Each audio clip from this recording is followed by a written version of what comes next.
আসসালামু আলাইকুম। আজকে এমন একটি রেসিপি নিয়ে আপনাদের মধ্যে হাজির হয়েছি, যা খেলে মুখে লেগে থাকবে সারা জীবন।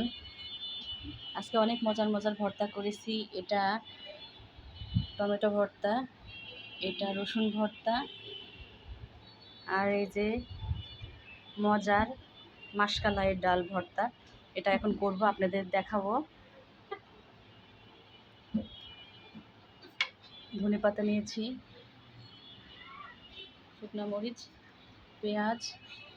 এটা এটা এটার জন্য প্রথমে 250 গ্রাম ডাল সিদ্ধ করে নিতে হবে।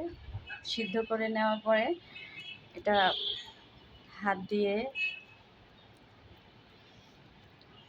ভর্তা করে নিতে হবে। অনেকটা ভর্তা হয়ে গেছে।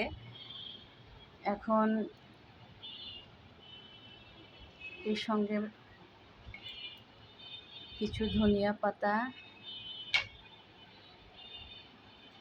পেঁয়াজ,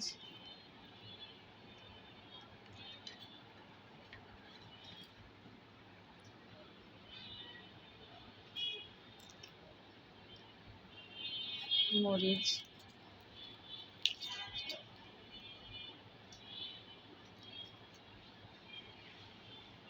স্বাদ মতো লবণ,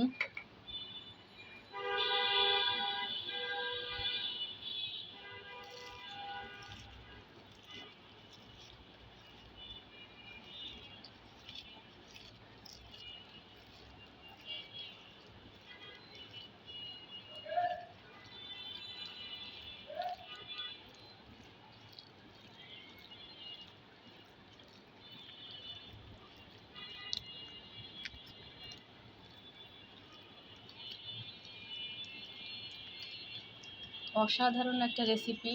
একবার ট্রাই করে খেয়ে দেখেন, মুখে লেগে থাকার মতো।